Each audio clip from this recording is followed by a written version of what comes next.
Hi friends, நான் உங்கள் விமல் சுப்பு. நம்ம சேனலில் வந்துட்டு பிஹெச்டி ரிலேட்டடாக நிறைய டாபிக் பார்த்துட்ருக்கீங்க. இதில் வந்து ஒரு ஸ்டூடெண்ட் வந்து கேட்டிருக்காங்க, பிஹெச்டி வந்து கம்ப்ளீட் பண்ண எவ்வளோ அமௌண்ட் ஆகும் அப்படின்னு கேட்டிருக்காங்க. ஸோ ஒவ்வொரு காலேஜ் வைஸ் வந்து நான் டிஃப்ரென்ஷியேட் பண்ணி காட்டியிருக்கேன் ஃபீஸ் எவ்வளோ இருக்குன்னு. அது இல்லாமல் எல்லா காலேஜ்லேயுமே வந்து சில ஃபீஸ் எல்லாம் காமனாக இருக்கும், அதையும் நான் மென்ஷன் பண்ணியிருக்கேன். ஓகேங்களா, டக்குன்னு சொல்லிடலாம். காலேஜ் ஃபீஸ் வந்து இப்போ நீங்கள் கவர்மெண்ட் காலேஜாக இருந்தது அப்படின்னா பெர் இயருக்கு வந்து 3 to 6K இருக்கும். ஓகேங்களா, அவ்வளோதான் இருக்கும், அதுக்கு மேலே இருக்காது.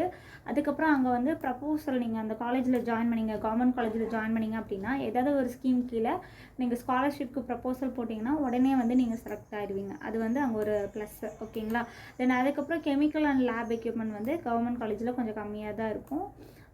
ப்ரைவேட் காலேஜில் வந்து அதுக்கும் நமக்கு ஃபீஸ் வாங்குவாங்க. ஓகேங்களா, அதுக்கப்புறம் ஈஸி டு கெட் ஓடி. ஓகேங்களா, ஓடி வந்து கவர்மெண்ட் காலேஜில் வந்து கொஞ்சம் சீக்கிரம் கிடச்சிரும். நிறைய ஸ்டூடெண்ட்ஸ் வந்து அந்த ஓடி யூஸ் பண்ணி பார்ட் டைம் ஜாப்பும் பண்ணுவாங்க. ஏன்னா பிஹெச்டி கம்ப்ளீட் பண்ணோன்னா நிறைய செலவாகும். ஸோ அதனால் வந்துட்டு வீட்டில் வந்து கஷ்டப்படுறவங்க அவங்க எல்லாம் கூட பார்ட் டைம் ஜாப் போய் தான் பிஹெச்டி கம்ப்ளீட் பண்ணணும் அப்படிங்கிறவங்க வந்து இந்த ஓடியை வந்து யூஸ் பண்ணிக்குவாங்க. ஸோ அதனால் கவர்மெண்ட் காலேஜில் வந்துட்டு கைட்ஸ் வந்து ஓடி வந்து கொடுப்பாங்க. அதுக்கப்புறம் ப்ரைவேட் காலேஜில், ஓகேங்களா, ப்ரைவேட் காலேஜில் வந்துட்டு 30 to 35K. ஓகேங்களா, ஒவ்வொரு காலேஜை பொறுத்து ஃபீஸ் வந்து மாறும், ஆனால் 30க்கு கீழே வராது. ஓகேங்களா, ஒரு வருஷத்துக்கு 30,000 நீங்கள் கட்டுற மாதிரி இருக்கும். அதுக்கப்புறம் வந்துட்டு 50% தான். ஒரு ப்ரப்போசல் நீங்கள் காலேஜில் ஜாயின் பண்ணிவிட்டு ஒரு ஸ்காலர்ஷிப் எனக்கு வேணும் அப்படின்னு ஏதோ ஒரு ஃபண்டு நீங்கள் ப்ரப்போசல் போடுறீங்க அப்படின்னா அதில் 50% தான் நம்ம செலக்ட் ஆக சான்ஸ் இருக்கும். ஓகேங்களா, நான் தான் ப்ரப்போசல் போட்டேன், எனக்கு கிடைக்கல. பட் எனக்கு வந்து மெரிட் பேஸில் தான் வந்து ஸ்காலர்ஷிப் கிடச்சிது. என்னோடய எம்எஸ்சி மார்க் வந்து அதிகமாக இருந்தது. ஸோ தமிழ்நாடு கவர்மெண்ட்டில் வந்து எனக்கு மெரிட் பேஸில் ஸ்காலர்ஷிப் கொடுத்தாங்க, அதுதான் கிடச்சிது. ப்ரப்போசலில் போட்டு உங்களுக்கு ஸ்காலர்ஷிப் கிடச்சிதுன்னா அதோட அமௌண்ட் வந்து அதிகமாக இருக்கும். ஓகேங்களா, அதுக்கப்புறம் கெமிக்கல் அண்ட் லேப் ஃபெசிலிட்டிஸ் வந்து ப்ரைவேட் காலேஜில் இருக்கும், ஏன்னா அதுக்கும் சேர்த்து தான் நமக்கு ஃபீஸ் வாங்குறாங்க. ஓகேங்களா, அதுக்கப்புறம் ஓடி வந்து அவ்வளோ சீக்கிரம் ப்ரைவேட் காலேஜில் கிடைக்காது. ஏன்னா வந்துட்டு ஓடி வந்து நம்மளோட ஹையர் ஹெச்ஓடி அவங்களால வந்து ஃபார்வர்ட் பண்ண முடியாது. ஏன்னா வந்து மேனேஜ்மெண்ட்டுக்கு வந்து அவங்க ரீசன் சொல்லணும், ஏன் அந்த ஃபெசிலிட்டி வந்து நம்ம காலேஜில் இல்லையா அப்படின்னு. ஏன்னா வந்து ஒரு சில ரிசர்ச் வந்து நீங்கள் வெளியில் போய் பண்ணணும், வேறு காலேஜில் பண்ணணும் அப்படின்னு நீங்கள் ஓடி கேட்டிங்க அப்படின்னா அவங்களால மேனேஜ்மெண்ட்டுக்கு வந்து ரீசன் சொல்ல முடியாது, அந்த ஃபெசிலிட்டி உங்களுக்கு நம்ம காலேஜில் இல்லை அப்படின்னு வந்து அவங்களால சொல்ல முடியாது. ஸோ அதனால் ஓடி கிடைக்கிறது கொஞ்சம் கஷ்டம். ஓகேங்களா, அதுக்கப்புறம் யூனிவர்சிட்டியில் காலேஜ் ஃபீஸ் வந்து 6,000லேருந்து 7,000 வரை வரும் ஒரு வருஷத்துக்கு. அதுக்கப்புறம் வந்து ஃபண்டு வந்து ஒரே ப்ராஜெக்ட்டுக்கு 2-3 ஃபண்டு கூட கிடைக்கும். ஏன்னா யூனிவர்சிட்டியில் வந்துட்டு லேப் ஃபெசிலிட்டிஸ் நல்லாயிருக்கும்.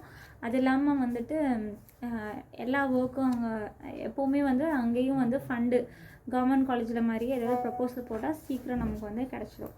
அதுக்கப்புறம் கெமிக்கல் அண்ட் லேப் எக்யூப்மெண்ட்ஸும் வந்து நமக்கு அதிகமாக அங்கே இருக்கும், அவைலபிலிட்டி அதிகமாக இருக்கும். அதுக்கப்புறம் ஓடி வந்து வெளில போய் வாங்கணும் அப்படின்னு அவசியம் இல்லை. ஏன்னா வந்துட்டு மற்ற பக்கத்து டிபார்ட்மெண்ட்லேயே வந்துட்டு அவங்க பண்ண முடியும். இப்போ ஒரு அனிமல் ஸ்டடிக்கு கூட அவங்க ஓடி வாங்க வேணாம், பக்கத்தில் ஜுவாலஜி டிபார்ட்மெண்ட்லேயே போய் அவங்க அந்த ஒர்க்கை கம்ப்ளீட் பண்ணிட்டு வந்துடலாம். ஸோ ஓடி வந்து பிஹெச்டி யூனிவர்சிட்டியில் பண்ணுற ஸ்காலர் வந்து அதிகமாக வாங்க தேவையில்லை, ஒரு ஒர்க்கை வெளியில் போய் பண்ணணும் அப்படின்னு சொல்லிட்டு. ஓகேங்களா, ஒரு காலேஜ் ஃபீஸ் ஸ்ட்ரக்சர் வந்து நான் வந்து 3 காலேஜுக்கும் சொல்லியிருக்கேன், private college, government college and யூனிவர்சிட்டிக்கு சொல்லியிருக்கேன்.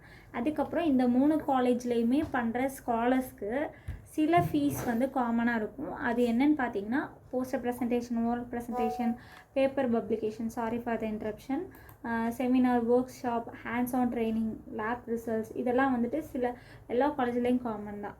இது வந்து 1 by 1 சொல்கிறேன். இப்போ வந்துட்டு சில பேர் டாக்டரேட் அப்படிங்கிற அந்த டிகிரியை வந்துட்டு பிஹெச்டி முடித்தா நம்ம நேமுக்கு முன்னாடி டாக்டரேட் போட்டுக்கலாம். ஸோ அதுக்காக ஒரு அந்த டாக்டரேட் நேம் போடணும் அப்படிங்கிறக்காக சில பேர் வந்து பிஹெச்டி பண்ணுவாங்க. சில பேர் வந்துட்டு ஸ்கூலிங்கில் இருப்பாங்க, அவங்களுக்கும் அந்த அஃபிலியேஷன் வேணும் டாக்டர் அப்படிங்கிறதுக்கு வேண்டி பண்ணுவாங்க. ஸோ அவங்களுக்கெல்லாம் வந்து இந்த காஸ்ட்டு கம்மியாயிடும். ஏன்னா வந்து அவங்க டியூரேஷன், அவங்களோட பார்ட் டைம் பிஹெச்டி டியூரேஷனில் ஒரு போஸ்டர், ஒரு ஓரல், ஒரு பேப்பர், 2 பேப்பர் போட்டிருந்தா போதும். பட் இதை வச்சு தான் நான் இங்கே ஜாப் மூவ் பண்ணணும், நான் ஒரு ரிசர்ச் ஸ்காலராக, ஒரு ரிசர்ச் அசிஸ்டண்ட்டாக போகணும், ஒரு பெரிய பிடிஎஃப் பண்ணணும் ஃபாரினில், இல்லை அசிஸ்டன்ட் ப்ரொஃபஸராக போகணும் அப்படின்னு நீங்கள் இருக்கிறீங்க அப்படின்னா எனக்கு வந்து இந்த சிவி தான் எனக்கு பில்ட் பண்ணும், இந்த சிவி தான் எனக்கு முக்கியம் அப்படிங்கும்போது நீங்கள் வந்து இவ்வளோ செலவு பண்ணணும். அவங்களாம் ஒரு போஸ்டர் ஒரு பொருள் போடுறாங்க அப்படின்னா நீங்கள் வந்து நிறைய போடணும். ஓகேங்களா? ஒரு போஸ்டர் போடணும் அப்படின்னா அதுக்கு இவ்வளோ செலவாகும்னு நான் மென்ஷன் பண்ணியிருக்கேன். என்னென்னா ₹600 600க்குள்ளே ஒரு சில காலேஜ் வந்து 600, ஒரு சில காலேஜ் 1000 அப்படி கூட சொல்லுவாங்க ரெஜிஸ்ட்ரேஷன். ஓகேங்களா? இப்போ வந்து ஃபார் எக்ஸாம்பிள் நான் கொங்குநாளில் படித்தேன் பிஹெச்டி அப்படின்னா, இப்போ ஒரு பிஹெச்டி காலேஜில் ஒரு ப்ரோக்ராம் அரேஞ்ச் பண்ணுறாங்க. ஒரு டைட்டில் கீழே போஸ்டர் ப்ரெசன்டேஷன் பண்ணலாம் அப்படின்னு ஒரு ப்ரௌச்சர் சென்ட் பண்ணுறாங்க அப்படின்னா, அங்கே ரெஜிஸ்ட்ரேஷன் ஃபீஸ் அந்த காலேஜில் 300 கொடுக்கலாம், இன்னொரு காலேஜில் வந்துட்டு 1000 கொடுக்கலாம். அப்படின்னா இந்த ரெஜிஸ்ட்ரேஷன் ஃபீஸ் வந்து காலேஜை பொறுத்து மாறும். ஓகேங்களா? ஸோ அதனால் அந்த ரெஜிஸ்ட்ரேஷன் ஃபீஸ் வந்து அப்ராக்சிமேட்டாக நான் 600 கொடுத்துருக்கேன். அது 1000 வரைக்கும் கூட வரலாம். அது இல்லாமல் ஒரு போஸ்டர் ரெடி பண்ணுறதுக்கு 700 ஆகும். ட்ராவல் அலவன்ஸ் வந்து நமக்கு 700 ஆகும். அங்கே போய் நீங்கள் ப்ரெசென்ட் பண்ணணும் அப்படின்னா அதுக்கு. அதே மாதிரி ஓரல் ப்ரெசன்டேஷனுக்கும் அப்படி தான். ரெஜிஸ்ட்ரேஷனுக்கு வந்து நான் அப்ராக்சிமேட்டாக 600 கொடுத்துருக்கேன். இது 1000 கூட ஆகலாம். அதுக்கு ட்ராவலுக்கு வந்து 700 ஆகும் அப்படின்னு சொல்லியிருக்கேன். பேப்பர் பப்ளிகேஷன் அப்படிங்கிறத வந்துட்டு தீசஸ் பப்ளிஷ் பண்ணும்போது, அதாவது நீங்கள் பிஹெச்டி முடிக்கிற அந்த டியூரேஷனில் தீசஸ்க்காக நீங்கள் 2 பேப்பர் வந்து பப்ளிஷ் பண்ணணும். அதாவது தீசஸில் எதை நீங்கள் இன்க்ளூட் பண்ணுறீங்களோ அதை வந்து 2 வேலிடான ஒரு பேப்பர் ஒரு ஜேர்னலில் பப்ளிஷ் பண்ணியிருக்கணும். ஸோ அது வந்து நிறைய பேர் வந்து ஸ்டார்டிங்லேருந்தே வந்து செய்ய ஆரம்பிச்சிடுவாங்க பேப்பர் பப்ளிகேஷன். ஸ்டார்டிங்காக நீங்கள் கற்றுக்குறீங்க அப்படின்னா ஒரு லோக்கல் ஜேர்னலில் போடுறீங்க அப்படின்னா கற்றுக்கிறதுக்காக ஒரு ₹1500 ஜேர்னலில் நீங்கள் போடலாம், தப்பு இல்லை. அதுக்கப்புறம் நீங்கள் கற்றுக்கிட்டீங்க அப்படின்னா வந்து வித்தவுட் பேமெண்ட்லேயே நிறைய எஸ்ஏ, ஸ்கோப்பஸ் இண்டெக்ஸ், எல்சிவர் அந்த மாதிரிலாம் இருக்குது. பட் டியூரேஷன் அதிகமாகும். ஓகேங்களா? 2 இயர்ஸ் 2 இயர்ஸ் ஆகலாம், 1.5 இயர்ஸ் ஆகலாம். இல்லை சீக்கிரம் பப்ளிஷ் ஆகணும் அப்படின்னா வந்துட்டு அதுக்கேற்ற குவாலிட்டியான பேப்பர் நீங்கள் கொடுக்கணும். பேப்பர் பப்ளிகேஷன் நான் ஏன் இங்கே வந்து 10,000லாம் கொடுத்துருக்கேன் அப்படின்னா, முடியாத பட்சத்தில் சில ஸ்காலர்ஸ் என்ன பண்ணுவாங்கன்னா பேப்பரை வந்து ரெடி பண்ணி வச்சுக்கிட்டு பப்ளிஷ் பண்ணாமல் வெயிட் பண்ணிட்டு இருப்பாங்க கரெக்ஷனுக்காக. பட் லாஸ்ட்டாக இந்த 3 இயர்ஸ் முடிஞ்சிருச்சு, நம்ம முடிச்சே ஆகணும் அப்படிங்கிற சமயத்தில் என்ன பண்ணிடுவாங்க அப்படின்னா, ஏதோ ஒரு எஸ்ஏ பேப்பரில் நான் பப்ளிஷ் பண்ணணும், ஸ்கோப்பஸில் பப்ளிஷ் பண்ணணும், ஏன்னா அப்போ தான் என்னால் தீசஸ் வந்து கம்ப்ளீட் பண்ண முடியும் அப்படின்னு லாஸ்ட் மினிட்ல என்ன பண்ணுவாங்கன்னா, அவ்வளோ ஸ்டாண்டர்டாக ஒரு ஜேர்னலுக்காக ஒரு பேப்பர் ரெடி பண்ணிவிட்டு லாஸ்ட் மினிட்ல வந்துட்டு அவங்களால பப்ளிஷ் பண்ண முடியாமல் ஒரு ₹10,000 பப்ளிஷ் பண்ணுவாங்க. அப்போ பார்த்துக்கோங்க, ஒரு எஸ்ஏ ஜேர்னல் ஒரு ஸ்டாண்டர்டான ஒரு ஜேர்னலில் நீங்கள் பப்ளிஷ் பண்ணணும் அப்படின்னா வித்தின் 6 மந்த் அவங்க டார்கெட் வந்து 6 மந்த்க்குள்ளே எனக்கு பப்ளிஷ் பண்ணணும் அப்படின்னா நீங்கள் டார்கெட் வச்சு பப்ளிஷ் பண்ணிங்க அப்படின்னா உங்களோட பேப்பர் காஸ்ட் வந்து 10,000 ஆகும். அப்போ ஒரு பேப்பருக்கு 10,000 அப்படின்னா உங்கள் சிவியில் மினிமம் 5ஆவது இருக்கணும். அப்போ வந்து எவ்வளோ ஆகும்னு பார்த்துக்கோங்க. ஸோ அதனால் பிஹெச்டி ஜாயின் பண்ண உடனேயே இந்த போஸ்டர் ப்ரெசன்டேஷன், ஓரல் ப்ரெசன்டேஷன் இதெல்லாம் நீங்கள் பண்ண ஆரம்பிச்சிடணும். அப்போ தான் வந்து உங்களுக்கு ஆப்ஷன்ஸ் நிறையா இருக்கும். எந்த ரெஜிஸ்ட்ரேஷன் கம்மியாக இருக்கோ, எந்த போஸ்டர் ப்ரெசன்டேஷனுக்கான ஒரு கான்ஃபரன்ஸ் வந்து கம்மியாக இருக்கோ அதை நீங்கள் செலக்டடாக பண்ணி அதுக்கு நீங்கள் ப்ரெசென்ட் பண்ணால் போதும்ல. ஏன் நீங்கள் ₹1000 போய் ப்ரெசென்ட் பண்ணுறீங்க? ₹300 ஒரு ரெஜிஸ்ட்ரேஷன் ஃபீஸில் வந்து ஒரு காலேஜில் கண்டக்ட் பண்ணுறாங்க அப்படின்னா அங்கேயே நீங்கள் போய் ப்ரெசென்ட் பண்ண முடியும். ஸோ அதனால தான் ரிசர்ச் பிஹெச்டிக்குள்ளே நுழைஞ்சோடனே என்ட்ரானோடனே இந்த சிவி பில்ட் பண்ணோம். ஓகேங்களா? நீங்கள் சிவியே இல்லாமல் வெளியில் போய் ஜாப் தேடினீங்கன்னா காம்படிஷன் அதிகம்.